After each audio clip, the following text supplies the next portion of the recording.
Listen, we're live here. Who's Next 757, the New Era podcast. Welcome, ladies and gentlemen. This one, it's a long time coming in this small time. Listen, we got a lot going on. We got a special guest, because it's a long list. And this is going to be a major. This is major. We got Braye. Okay, now we went to France with it. Because at first we was down south. We was in Brazil. We was listening to bossa nova music because that's like one of my favorite genres. Okay. Like I planned an excursion, out there to create with some of the creatives, and I just want to make the most beautiful music in the world. Come on. So it's Braye when I get there. But Braye is when I'm in France eating like the rolls, the olive oil, dipping it in it, just. Listen, you see this energy here, so that's why I'm trying to calculate it all, right? So putting that emphasis on it, Braye, right? Because I'm trying to really. Braye. It's like gray, like gray, okay, like gray. Okay, because I'm just trying to make everything understand. Because the way we introduced ourselves, I called you your name, and it was like, whoa, Jason. I was like, yo, whoa, bill collector. He's scared this shit. So listen, this one, the New Era podcast, another episode. Mm-hmm. We have you here, man. I thank you for being here today, and I appreciate y'all for reaching out, for real. 100%. Yeah, for sure. 100%. I'm always down to support anything 757. Come on, let's talk. We in the soil.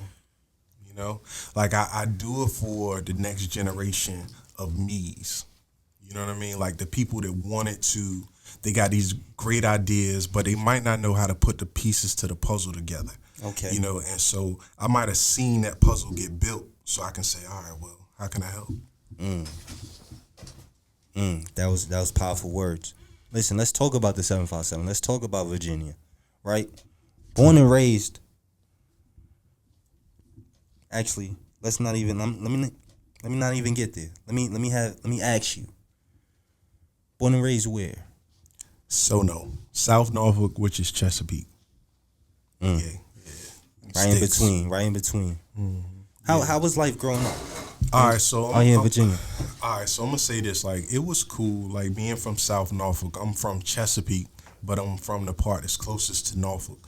And when I started Radio Ready, that business was in Norfolk, the studio. Mm-hmm. And so I feel like I'm from Chesapeake, but Norfolk really like raised me, because I was at a young age when I started that studio. I was maybe in my 20s, early 20s, to be honest. Okay. Yeah. All right, and I was about 2005, Radio Ready Recording Studios. Yeah. Right? Artist management, publishing, distribution. Well, you had your hands tied in all of those things? Well, I guess you could say so, to a certain extent. It started off as just a recording studio. And it just grew into like a full entertainment company. It always starts somewhere, right? It always starts at something, but then it grows. Like a tree. Right? Yeah, like we plant seeds, and I mean, I think that's what life is about, for real. Just planting seeds for things that might not exist now, but in the next generation, and we just enjoy the fruits of our labor. 100%. 100%. So, planting them seeds and watching it grow. So, how was that journey for you? Dope. I mean, think about it. All right, like you all gave me a dope tour of this facility right here, right? Mm-hmm. And I see the opportunity. We used to do listening parties at Radio Ready. Like, if you know, Like, right. I would be sitting in the cut, and it would be DJ this person, that person, A&R this person, that person, and it's just a vibe. And you give an opportunity for the people that's helping you with your business, which is your photographer, your engineers, your producers. All of these people give them opportunity, right? But then you having these amazing controlled experiences here in your business, So those are things that I did with my spot for sure. And it when you're dealing with a lot of artists, a lot of clients, it shows, and you do gain that experience. Yeah, you do gain that experience. I definitely believe that. Listen. Let's take a break real quick. Listen, I want to give a shout out to our sponsors, Zasil Media. Just recently partnered with these guys. Amazing over at Zacil Media. Make sure you go to www.zacilmedia.com. All new opportunities over at Zacil Media. Facts. Shout out to them. Now, Jay, producing, songwriting, major records. Just recently, I see you can say her name for me, On My Mama record. Victoria Monet. I hear that on the radio a lot. That's my song right there. Yeah, that song is amazing. Like, shout out to her for sure. That song has been on Obama's list for top songs, Rolling Stone, Jay-Z top 100 songs of the year. Like, they really going behind that song. Like, they really, I want to say, like, she's signed to Sony, if I'm not mistaken, and she's probably like their flagship artist for R&B for that genre. And it shows they're doing a good job with her project for sure. Now, that's a dope record, man. That's a dope record. I love seeing major collaborations. Like, I love seeing it. For sure. Right. So, and I love to know about it. Like, I want to know, like, details and things like that. Like, how did that go? How did that process go? So, I'll just sum it up to say that I produced a record called I Look Good for an artist named Charlie Boy. And because I made the beat, you know, I'm just musician on that part. And I wrote half that song. Okay. And so moving forward, you go to this new song, and because it was inspired by the original song, it's like, think about it. I made this beat. You see rappers, right? They make beats. And then what happened when a person make beats? The words start forming, right? And then the song gets made. So that's why, you know, multiple people get credited on records, because everybody that contributes to a record gets credited essentially. You know what I mean? And so for this record moving forward, just co-author on it because they sampled it. And I think that's cool as ever. Yeah. That the titles, you know, you playing your part in it. It's so many like different parts to be played. Yeah, like, yo, it's so difficult forwarding these emails of license agreements to my lawyer. Like Fortnite, Amazon, freaking Esther, all these different deals that I'm closing. You know what I mean? Like, some of them are e-news, all these crazy deals. Like, it's so much work with that. You know what I'm saying? Like, it's a lot. It is. Like, it's a lot. I can't even front.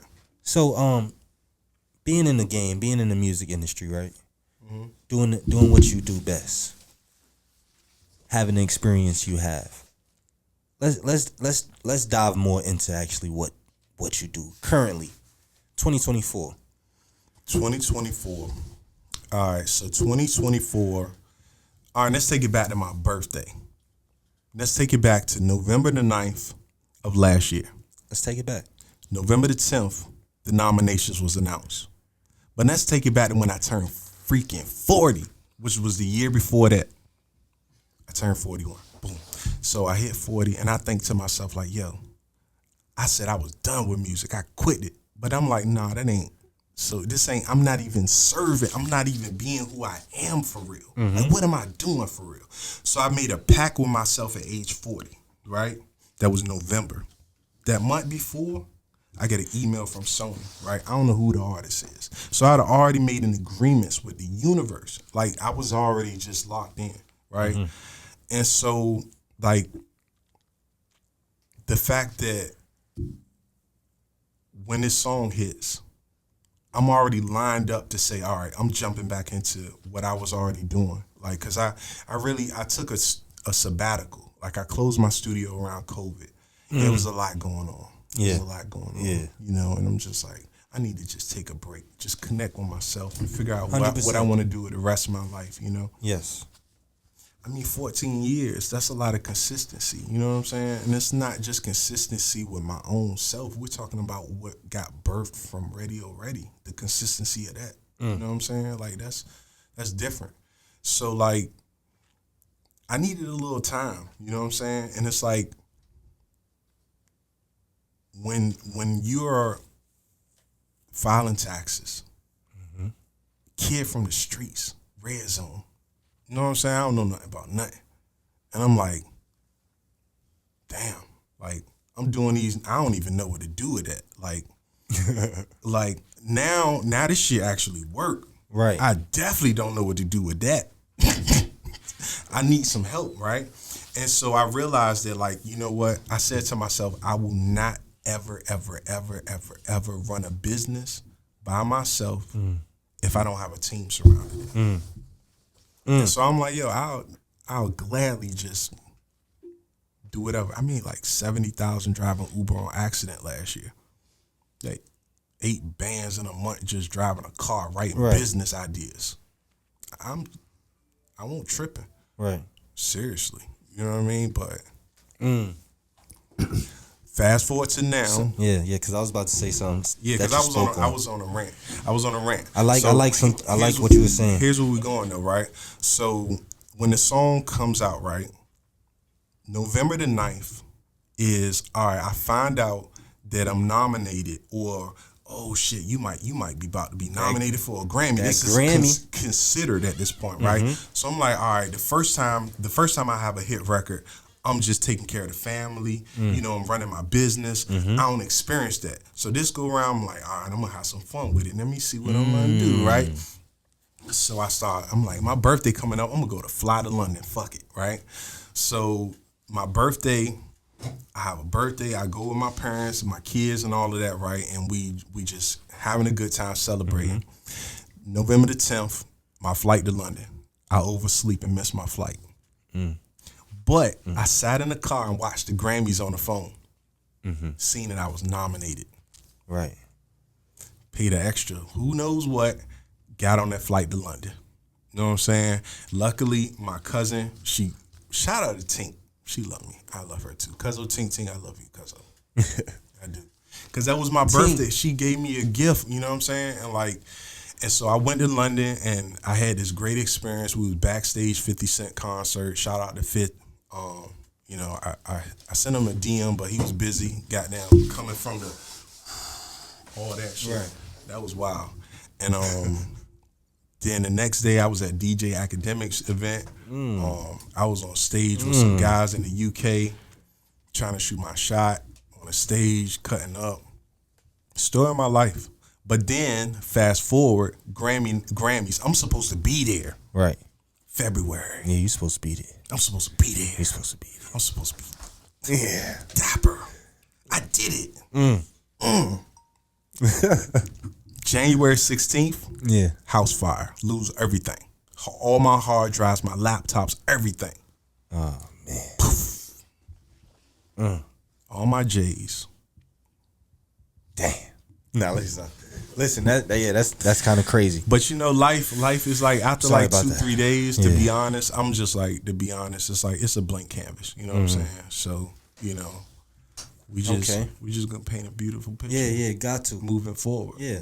I'm in good spirits. How could I be upset? Because I just got nominated for 2 Grammys. So I'm tripping about worldly possessions. Why would I be tripping about that?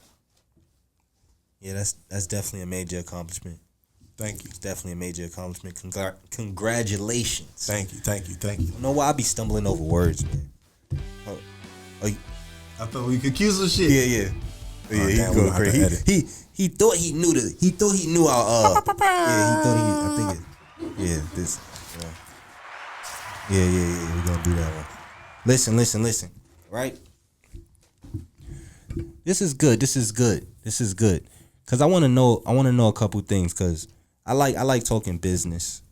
I like talking experiences. I like getting wisdom. All right. You spoke on real quick, as far as you saying you wouldn't start a business without a team.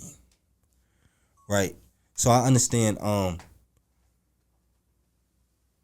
what are some experiences, what are some things that you have went through and overcame? All right, so if we talking about business, I wouldn't start a business unless you had at least these 3 ingredients. Come on, talk to me. Yep. The hustler, the corporate attorney, and the accountant. Right, the hustler gonna teach you how to get the revenue. Right, the corporate attorney is gonna make sure that your revenue is lined up in compliance, and then the accountant gonna make sure y'all don't go broke. Yes. Then in the back pocket, you got the CFO, which is the person that's gonna make sure that your dividends is getting balanced right so it can grow. Game. Well respected. Fully understand that. I mean, you have to go through some things to get there. Like, Yes. I don't think it's designed for people like me to succeed. From seeing what I seen, coming from where I come from, you know what I'm saying? Like, Nah, I'm it's not always saying room. that I It's was always room. Like I was like I'm like the tracks are right here, and I'm like close enough to the tracks, but I ain't on the other side of the tracks. So like I get it, but at the same time, like I didn't struggle like some of my friends did. Like I I had it better than them. So I can appreciate their struggle, and I got compassion for them for sure. But I don't necessarily think that it's designed like that. But it's a lot of help out there though. It's a lot of help out there. It's a lot of nonprofits. It's a lot of knowledgeable people out there that understand those things, and that's what it's about, right? All right. What's your favorite city, country you ever traveled to? All right, so I'm gonna say like this. I do enjoy DC. DC is like I like Georgetown. Georgetown is like London, and London is it's the same thing. The culture is the same. It was so lit over there. Yeah, you said London. Yeah, London's pretty. Yeah, London is lit. Yeah, and I think that's about it for real. Like I like a lot of places, but for me over there, that was the most shocking experience that I had. I felt like when I flew over there, the love was so unexpected. It was just like, man, y'all really packing out y'all shows like this for y'all independent artists? Y'all showing love like that? Like what? All right. I like that. Yeah. I like that. All right. Virginia, you been here. Let me get some names, some artists you're currently looking at, some artists you've been working with. I mean, I can say that, like, shout out to Alicia Vaughn. You know, she in the building. Because we're doing something different on her project. Like, we're actually, like, taking the actual instrumentation and building it from that level. She was telling me she's into the live band. She's going to have a lot of instruments on deck. Yeah, so for me, that's a challenge that I want to accept. Like, all right, well, I've been producing in the studio for a long time. But now I want to create a soundscape outside of the studio. Okay. That might not have been heard before, or it might not have been experienced before. So what type of styles? What? Because you said certain things that haven't been experienced before. Yeah, I be vague because I got it in my head. Yeah, and it's like I hear it. It's like this sweetest symphony. I'm listening to it right now. It's like, oh my god. So where we heading? I can't wait to produce it. Where you guys may be heading with this new project or something, new things you guys are discovering? I'm gonna say acoustic guitar for sure. It's called Blank Canvas for sure. It's grown and sexy music. You know what I mean? Like I might even slip a couple songs in the mix too. You know what I mean? Like, but that's what it's about though. Right. I feel like I want to make music for my generation and beyond, and always create that pocket so that when I age, I have this demographic of people that I entertain. Right. Let the youngest do what the youngest do, because I mentor the youngest. You know what I'm saying? That's my job too. But also when I'm done with my day job at night, or now and then I might want to go out and just do something fly for the grown and sexy. I'm just saying. Gotta keep it like that too. Yeah. Gotta represent. Gotta show love. That's what it's about. Yeah. We come on, man. We getting older out here, man. Now the grown and sexy is where it's at. Grown and sexy is where it's at. Yeah, I can say this, man. I got this song. It's called "In the Air" that I released a long time ago. If you look it up on YouTube, it's got live instrumentation, live violins. That's all I'm gonna say. That's the vibe right there. Okay. In the air. Yep. And it's out. It's been out. Yeah. Yeah. I hide my music on the internet. Go get that. Like, I'm gonna tell you one artist that you may not have heard of that I appreciate. James Fauntleroy. You ever heard of him? Exactly. Yeah. Okay. Shout out to him. Yeah. Shout out to him for sure. Shout out to him. Yeah. So. Yeah, we got a lot going on. Right. Just about to do another shout out, but we gonna keep it clean real quick. Let's dive into what's next for you. Honestly, just life is just a blank canvas. You know what I mean? Like I said, like when we first met, I'm a water sign. You know what I mean? So like I'm here with you all, and I sit here and I say, all right, well, we're gonna do the interview, but also how can I add value? Right. Because here's the difference. Do I want to be useful, or what's the opposite of that? Useless. Damn, I don't want to be that dude. Yeah, you don't want to be useless. I like that. I like where So you're I'd going rather with be this. useful. You know what I mean? So Yes. it's just like, like, all right, let's talk about these. Now, let's talk about the production side. Let's talk about the different things that we can do to offer more to the culture. Because that's what it's about. Because think about it. All right, I might have did an idea that inspired another idea. Right. Actually, I did. I mean, it got sampled, and I won 2 Grammys for this shit. So if I can continue to create these good ideas that inspire the culture, then more ideas just keep coming because because it becomes a sport too. Now you got to remix it in a way that puts your stamp on it. You know what I'm saying? Like how you gonna bring it to the market?